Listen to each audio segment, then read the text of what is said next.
Você acha que morar junto antes do casamento fortalece o amor? Ou mata a relação antes mesmo de começar? Hoje, você vai ouvir uma história real que pode mudar completamente a forma como você enxerga o amor, a convivência e o casamento. Uma história que começa com um sonho romântico e termina com uma das decisões mais difíceis da vida de um casal. Fique comigo até o final, porque essa história vai fazer você repensar tudo sobre o que significa amar. De verdade. Renata e Gustavo se conheceram num grupo de estudos da faculdade. Ela era toda organizada, vivia com uma agenda na mão e anotava cada passo do dia. Ele era do tipo que vivia no improviso, mas tinha um sorriso fácil e um coração gigante. Não demorou muito até os dois se apaixonarem. Foram 2 anos de namoro à distância e, entre idas e vindas, começaram a falar de casamento. Só que havia um medo. E se, depois de casados, eles descobrissem que não sabiam viver juntos? Foi quando veio a ideia de morarem juntos por um tempo. Não era algo que agradava tanto à família de Renata, muito ligada à igreja, mas eles tinham convicção de que isso poderia salvar o futuro deles. Afinal, o que poderia dar errado? O primeiro mês foi uma lua de mel, café na cama, filmes no sofá, risadas até tarde. Mas, aos poucos, os desafios começaram a aparecer. E foi aí que a convivência começou a ensinar muito mais do que qualquer palestra sobre casamento. Gustavo tinha o hábito de chegar tarde do trabalho e querer silêncio. Renata, por outro lado, gostava de conversar sobre o dia e já planejava o fim de semana.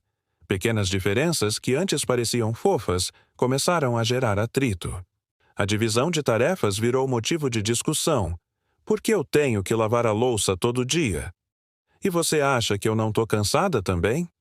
Foi nesse período que eles começaram a fazer algo que mudou completamente o rumo da relação.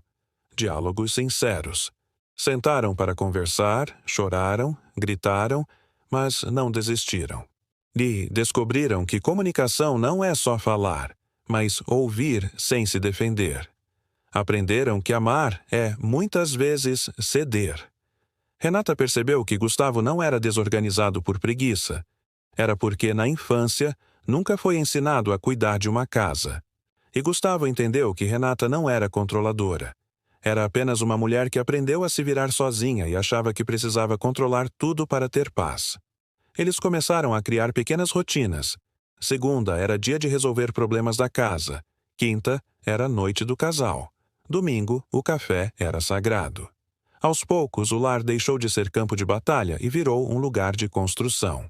Mas, como toda história real, a calmaria nunca dura para sempre. Tudo desmoronou numa terça-feira comum. Renata chegou em casa mais cedo, surpresa, e encontrou Gustavo deitado no sofá, chorando.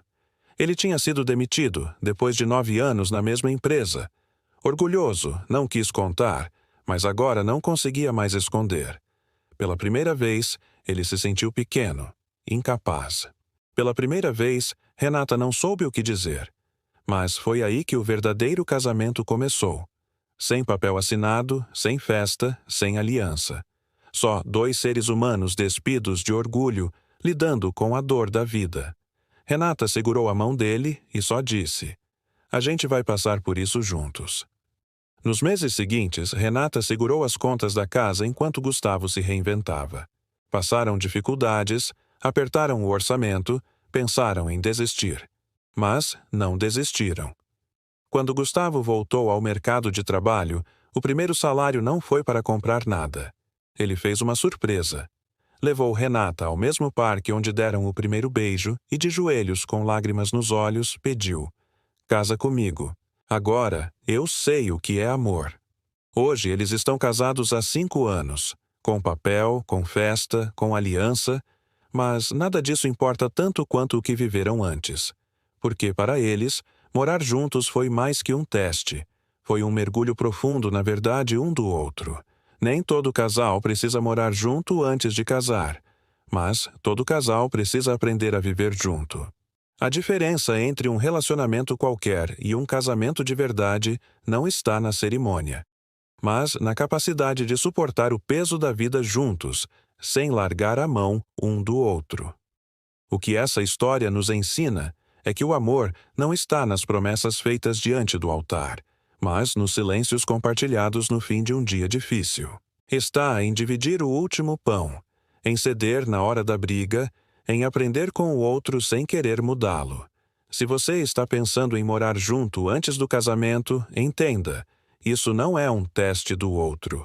É um espelho para você, porque convivência revela quem somos quando estamos cansados, frustrados, felizes ou vulneráveis. E é nessa revelação que o amor verdadeiro se prova. Talvez você conheça alguém que está prestes a dar esse passo. Compartilhe essa história. Se essa história tocou seu coração, deixe seu comentário contando o que mais te emocionou. Se inscreva no canal, ative as notificações e compartilhe nesse vídeo com alguém que precise ouvir essa mensagem.